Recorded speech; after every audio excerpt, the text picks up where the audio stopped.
వారికి అందరికీ కూడా మళ్ళొకసారి నమస్కారం తెలియజేస్తా ఉన్నాను. మీ అందరికీ తెలుసు, ఈ రాష్ట్ర ప్రభుత్వం అత్యంత దారుణంగా ఖమ్మంలో వెలుగుమట్లలో ఎటువంటి నోటీస్ లేకుండా, ఎటువంటి ఆధారం లేకుండా, ఎటువంటి హెచ్చరిక లేకుండా మరి 750 మంది పేద ప్రజల ఇండ్లు కూలగొట్టిన నేపథ్యంలో ఆ పరిస్థితిని, ఆ దయనీయమైన పరిస్థితిని గమనించినటువంటి డిఎస్పీ పార్టీ అట్లానే తెలంగాణ జాగృతి సంయుక్తంగా చేసినటువంటి పోరాటంతో దిగి వచ్చినటువంటి ప్రభుత్వం అదే చోట అక్కడే ఇల్లు కోల్పోయినటువంటి 300 మంది పేదవారికి పట్టాలు ఇస్తామని ఒప్పుకోవడం డెఫినెట్ గా ఈ రాష్ట్రంలో ప్రజాస్వామ్యం ఉంది, ప్రజా పోరాటాలకు గెలుపు తప్పకుండా లభించి తీరుతుందనడానికి ఉదాహరణగా నేను భావిస్తా ఉన్నాను. దాంతోపాటు మరొక 111 మందికి కూడా వివిధ గ్రామాలలో పట్టాలు ఇస్తామని ప్రభుత్వం చెప్పడం కూడా మరి వాళ్ళ ఒక అడుగు ముందుకేసినట్టని మేము అనుకుంటున్నాం. కాకపోతే ప్రభుత్వం కూలగొట్టింది 750 మంది ఇండ్లు, ఇస్తామని చెప్పింది 411 మందికి. అందులో అనేకమైనటువంటి అభ్యంతరాలు వ్యక్తమవుతా ఉన్నాయి.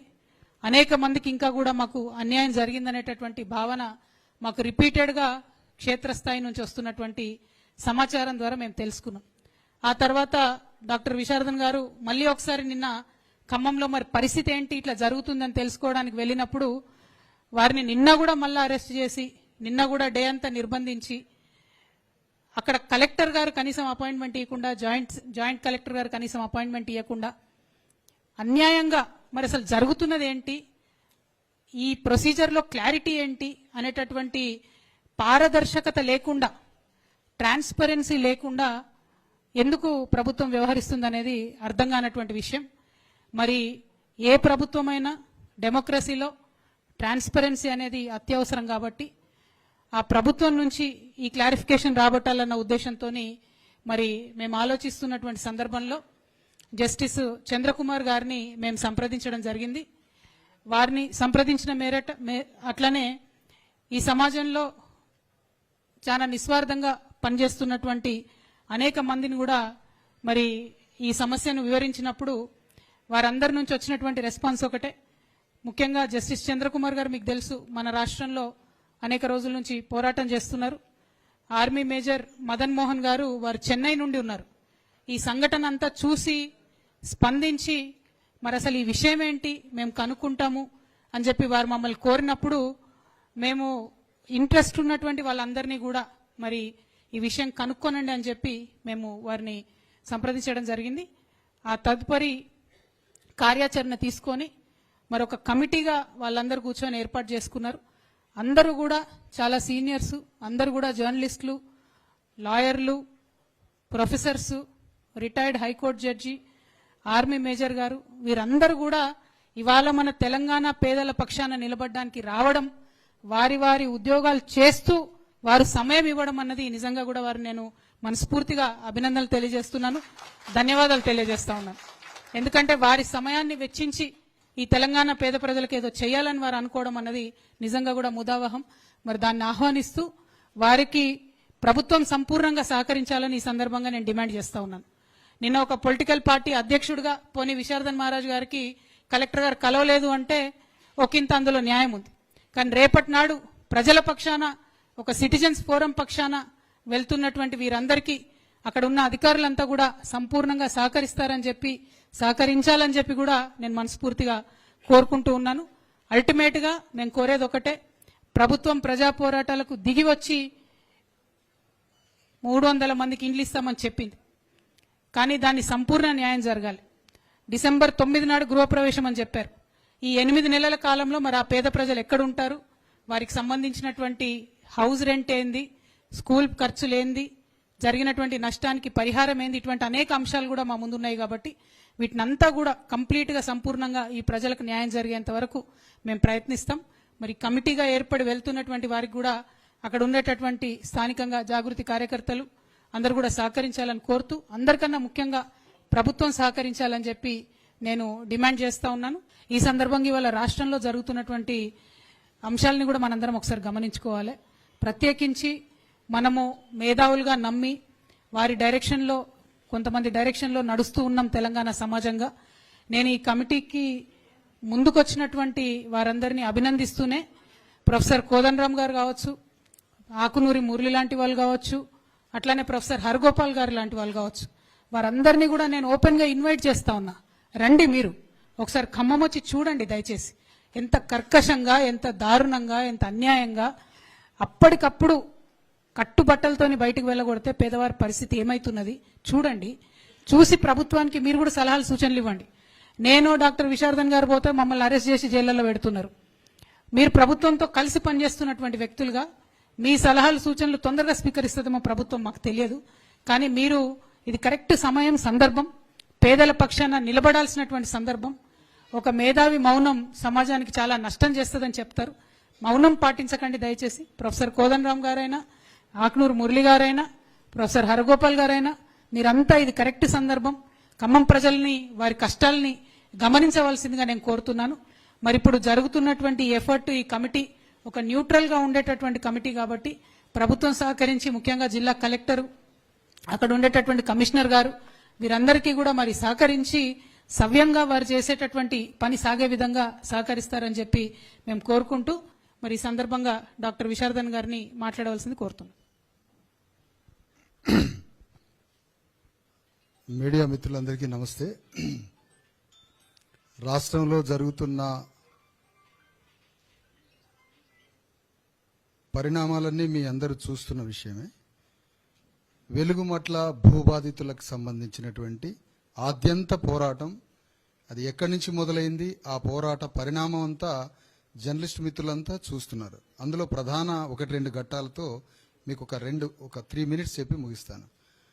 ఆ వెలుగుమట్ల భూబాధితుల యొక్క ఇండ్ల మీద కర్కశంగా రాష్ట్ర ప్రభుత్వం కలెక్టర్ ద్వారా విధ్వంసం చేసి ఇండ్ల నేలమట్టం చేసిన తర్వాత ఆ విషయాన్ని ప్రపంచం బయటికి వచ్చి ఆ విషయానికి కొనసాగింపుగా జరిగిన అన్యాయం పట్ల రకరకాల సంఘాలు, రకరకాల వేదికలు పోరాడుతూ ప్రశ్నిస్తున్న క్రమంలో ఆ యుద్ధం మరింత స్పష్టంగా ప్రభుత్వం మీద ఎక్కుపెట్టి దాని యుద్ధం ప్రభుత్వం దిగివచ్చి మెడలుంచి పనయ్యేంత వరకు అక్కడ జాగృతి సంఘం, జాగృతి వేదిక కవిత గారి నాయకత్వంలో, తర్వాత బీసీ ఎస్సీ ఎస్టీ జేఏసీ, ధర్మ సమాజ్ పార్టీ సంయుక్తంగా ఒక భారీ ఆందోళన, పోరాటం, ఒక మహాధర్నా, ఆ తర్వాత నిరాహార దీక్ష, వీటన్నిటి క్రమంలో ప్రభుత్వం దిగి వచ్చి మొత్తానికి అక్కడ 400 దాదాపు 11-12 మందికి, మరి అందులో 300 మందికి సేమ్ ప్లేస్లో స్థలాలు, ఇండ్లు కట్టిస్తామనడం 75 గజాల్లో, మరొక 111 మందికి బయట ఎక్కడో వారు ఉన్న గ్రామాల్లో స్థలాలు ఇస్తామన్న దాకా వచ్చి ఆ డిస్ట్రిబ్యూషన్ కూడా జరుగుతున్నట్టుగా తెలుస్తా ఉంది. ఇక్కడ మేము కోరేది ఏంటంటే 746, 750 మంది ఆ భూదాన భూమిలో నివాసాలు ఏర్పాటు చేసుకున్నారు. అసలు 1500 మంది ఉన్నారు, పోనీ అక్కడికి మేము వెళ్ళట్లే. 750 వరకు మాట్లాడుకుంటే అందులో వాళ్ళు ఇచ్చినటువంటిది కేవలం 411 మంది మాత్రమే. ఇంకా 350 పైన అక్కడ బాధితులకి న్యాయం జరగాలి. జరిగిన న్యాయం కూడా అసంతృప్తిగా, అసంపూర్ణంగా జరిగింది. అందులో 75 గజాలకే పరిమితం చేశారు. రెండవ విషయం, ఆ 75 గజాల్లో పరిమితం చేస్తూ ఆ కూలిపోయిన ఇండ్లకి 30 లక్షలతో కట్టుకున్న వాళ్ళు, 5 లక్షలతో కట్టుకున్న వాళ్ళు, 10 లక్షలతో రకరకాలుగా ఉన్నారు. వాళ్ళకి 5 లక్షల రూపాయలే ఇచ్చి వాళ్లతో ఇండ్లు కట్టించే ప్రభుత్వం చెబుతా ఉంది. మేము కోరేది ఏంటంటే అది 100 గజాల దాకా స్థలం ఇవ్వాలి.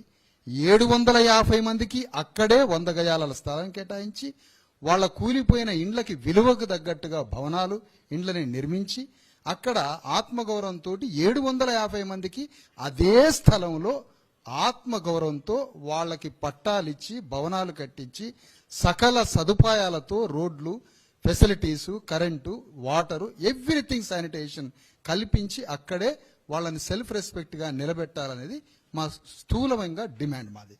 ఆ డిమాండ్ క్రమంలో ప్రభుత్వం తత్తరపాటుతో, తొందరపాటుతో, సమన్వయం లేకుండా, పారదర్శకత లేకుండా, ఏదేదో ఇలాంటి సమన్వయం లేకుండా, డిస్ట్రిబ్యూషను, ఫెయిర్ ట్రీట్మెంట్ లేకుండా వాళ్ళకి ఆ విధంగా 300 మందికే ఇవ్వడం, 100 మందికి ఎక్కడెక్కడో వేరే వేరే గ్రామాల్లో ఇవ్వడం, పని చేసుకోవడానికి తమ స్వగ్రామాలను వదిలిపెట్టి ఖమ్మంలో స్థిరపడి పిల్లల్ని స్కూల్లో చేర్పించిన వాళ్ళకి వాళ్ళ ఇండ్లు కూలగొట్టి వాళ్ళ స్వగ్రామంలో మళ్ళీ స్థలం ఇవ్వడం ఏంటి? ఎంత అసంబద్ధమైన విషయం. పోనీ ఆ 300 మందికి 75 గజాలే ఇవ్వడం ఏంటి? కూలిపోయిన 30 లక్షలు కట్టుకున్న ఇంటికి 5 లక్షల రూపాయలు ఇస్తామనడం ఏంటి? ఇది మొత్తం డిసెంబర్ 9వ తారీఖు ఇస్తే ఈలోపు వీళ్ళ బ్రతుకు తెరువు ఏంటి? వీళ్ళ తిండి ఏంటి? వీళ్ళ పని ఏంటి? వీళ్ళు ఎక్కడ ఉండాలి? ఎక్కడ బతకాలి? ఖమ్మంలో వాళ్ళ షెల్టర్స్ని ఖాళీ చేయించారు. ఈ 700 కుటుంబాలు ఎక్కడ ఉండాలి? ఈ క్వశ్చన్ అందరూ ఆలోచించాలి. ఈ 700 ఫ్యామిలీస్ డిసెంబర్ 9 ఇండ్లు కట్టించేంత వరకు ఎక్కడ బ్రతకాలి? వాళ్ళ పిల్లలు ఎక్కడ చదవాలి? వాళ్ళ తిండి, బట్ట, ఆరోగ్యం, నివాసం ఎక్కడా? దీని పట్ల గవర్నమెంట్ ఇంతవరకు క్లారిటీ లేదు. ఇది ఎంత అన్యాయం! ఒక కలెక్టర్కి ఈ మాత్రం ట్రాన్స్పరెన్సీ, హ్యూమన్ కైండ్ లేకపోతే 700 కుటుంబాలు ఎట్లా బ్రతుకుతాయి? ఇది ప్రధానమైన విషయం. తర్వాత ఈ 20 రోజుల నుంచి వాళ్ళ లైవ్లీహుడ్ ఏంటి? ఎక్కడ బతికారు? ఎక్కడున్నారు? దాని కాంపన్సేషను, ఇళ్లు కట్టించేంత వరకు కాంపన్సేషను, మొత్తంగా ఇది మెట్లు దిగి ప్రభుత్వం ఈ మాత్రం చేసింది ఓకే, బాగానే ఉంది. కానీ ఆ చేసేదేదో సంపూర్ణ న్యాయం చేయండి. ఆ 750 మంది కుటుంబాలకి అదే భూమిలో వారికి సమగ్రంగా ఇండ్లు కట్టించి, స్థలాలు ఇచ్చి, సకల సదుపాయాలతో వాళ్ళని ఆత్మగౌరవంగా అక్కడ నిలబెట్టండి.